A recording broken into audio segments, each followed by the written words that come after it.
advocates are protesting. आज का जो protest है, is it in the form of protest march और क्या apprehension है amendment जो होने वाला है advocates?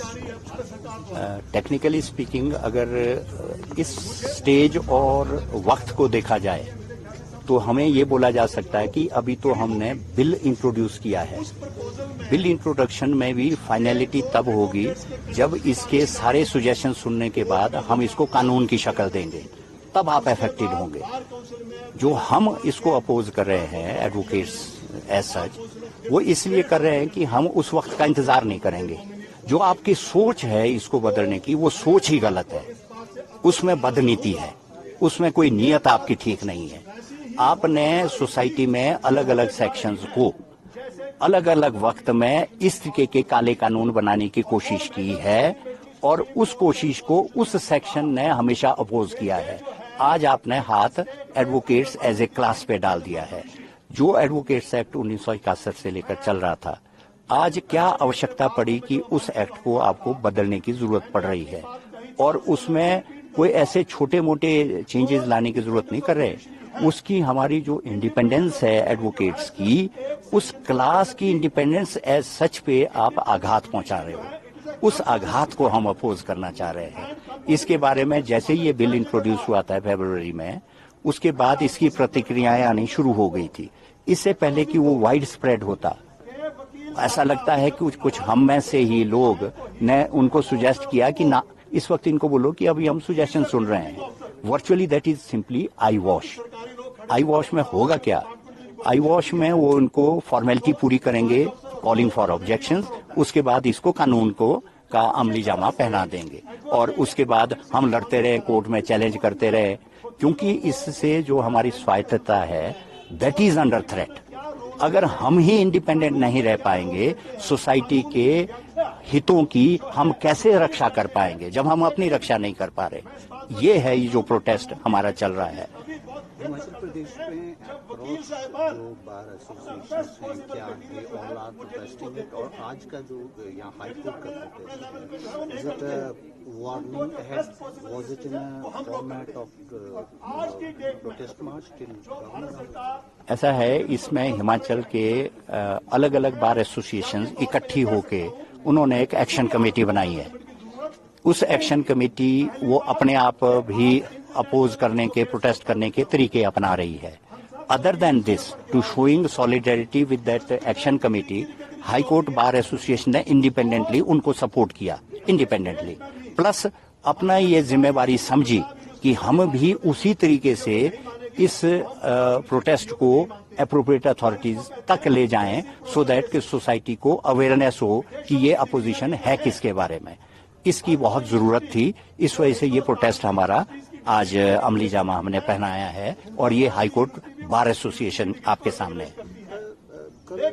जो हिमाचल प्रदेश में एडवोकेट्स की एक इलेक्टेड बॉडी है, which we call bar council of Himachal Pradesh, press conference किया था। What is the confusion among advocates? They were saying we are with the advocates, but at the same time they say कि ये proposals हैं, nothing will go on action in days to come. So क्या is there a divide across the country में इस तरह का protest so far नहीं हुआ? Or are you sending a message to the country? You have started it from here.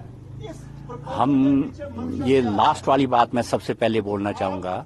It is a message कि it has started from Himachal, it should spread over through out country. It is a message from Himachal, it is a message from Shimla, it is a message from high court bar association Shimla. Next, bar council के कुछ press statements आ रही है जिसमें वो all together ये भी नहीं बोल रहे हैं कि we are against the interest of advocates. At the same time वो चीज बता रहे हैं कि ये तो अभी एक्ट थोड़ी बना है, ये तो अभी बिल है, ये तो अभी प्रिलिमिनरी स्टेज में है। उनका ये कहना है कि wait for the final decision, then what you would be doing, what you can do. मैं आपका इनका प्रोपोर्शन बता देता हूं। I had been member of bar council twice, we are elected representative there, पर वो वहां पर हमारे है 22 एट प्रेजेंट 22 मेंबर्स जो इलेक्टेड है from Himachal. But at the same time ये जो बार एसोसिएशंस हैं, जैसे हाई कोर्ट बार एसोसिएशन है, मोर देन 3000 हमारी यहाँ पर मेंबरशिप है। डिस्ट्रिक्ट बार है यहाँ शिमला में, मैं अकेले उनकी बता रहा हूँ, मोर देन 5000 यहाँ पर हमारे पे बार मेंबर्स हैं। और पूरे हिमाचल में thousands of advocates would be there and we have elected them, no dispute about that। पर भाषा वो बोलो जो एडवोकेट्स के हित की हो, वो भाषा मत बोलो जो आपको लगता है कि इस बोलने से आपको कोई कन्वीनियंट बेनिफिट हो सकता है। आज इतना की इशारा काफी है, वो चाहे हमारी स्टेट की बार काउंसिल है, चाहे बार काउंसिल ऑफ इंडिया है। उनको बनाया अगर बार एसोसिएशंस और मेंबर्स ने है, उनको हटा भी वही सकते हैं, इसमें कोई दो राय नहीं है। इलेक्शंस आर ड्यू, इलेक्शंस नहीं हो रहे, किसको कोई प्रलोभन दिया जा रहा है, किसी को कोई प्रलोभन दिया जा रहा है, कोई मेंबर्स बन जाते हैं कहीं के। We will not go into those controversies at this stage, but when it affects us as a class, एक प्रबुद्ध जो सोसाइटी का सेक्शन है, तो इस वक्त हमें जागने की जरूरत है। और अगर हम बाकी एसोसिएशन को जगा रहे हैं थ्रू आउट कंट्री, तो आप रास्ते में मत आओ, अगर आओगे तो आप भी जल जाओगे। समझना चाहेंगे as you said, जो proposed amendments हैं that will hamper the freedom of advocates across the country। किस तरह का amendment है इसको? हाँ, इसको मैं बहुत ज्यादा डिटेल में नहीं जाऊंगा इस स्टेज पे। फॉर एग्जाम्पल, हमारा जो सेटअप था ऑलरेडी 1961 के एक्ट में, 1961 के एक्ट में there is bar council of India, state bar councils. इनको जिम्मेवारी दी गई है कि जो भी कोई मिसकंडक्ट कोई एडवोकेट करेगा, मिसकंडक्ट को मैं थोड़ा सा डिफाइन कर दूं, आम आदमी समझ जाए, कि अगर किसी जो लिटिगेंट है उसको ये महसूस होता है कि वकील साहब ने किसी तरीके की, I am using this expression, हेरा फेरी की है मेरे केस को ठीक ढंग से ना कंडक्ट करने की, वो एक अपनी शिकायत देता है। वो शिकायत बार काउंसिल में जाती है स्टेट में, उसकी अपील जाती है सेंट्रल बार काउंसिल दिल्ली जो हमारी ऑल इंडिया बार काउंसिल है, उसके लिए इंडिपेंडेंट कमिटीज कॉन्स्टिट्यूट होती है बार काउंसिल में। वो कमिटीज ने, देयर आर इंस्टांसेस जहां हमारे वकीलों को कई सालों के लिए उनके लाइसेंसेस खत्म कर दिए गए हैं, उनको सजा दी गई है, उसकी अपील फर्दर सुप्रीम कोर्ट तक जाती है, Supreme Court has affirmed it, meaning thereby ये मैकेनिज्म ऑलरेडी प्रोवाइडेड है अंडर द ओल्ड एक्ट। इस मैकेनिज्म को खत्म किया जा रहा है कि ये आपका इंडिपेंडेंट हाउस की बॉडी नहीं होगी, इसमें हमारे कुछ एक नॉमिनेटेड बंदे होंगे। आप कौन है? You are not advocate. Government के इस बार काउंसिल के अगर इलेक्टेड 15 लोग होंगे, इसमें हमारे 3 लोग 4 लोग और हमारे भी होंगे। Why not apprehension? This is proposed, definitely you are destabilising the entire body which has got its independent thing. मैं I am not citing an example. For example, court में हीटेड आर्गुमेंट्स होते हैं, 2 साइड हैं, honourable court सामने उस बात को सुन रहा है।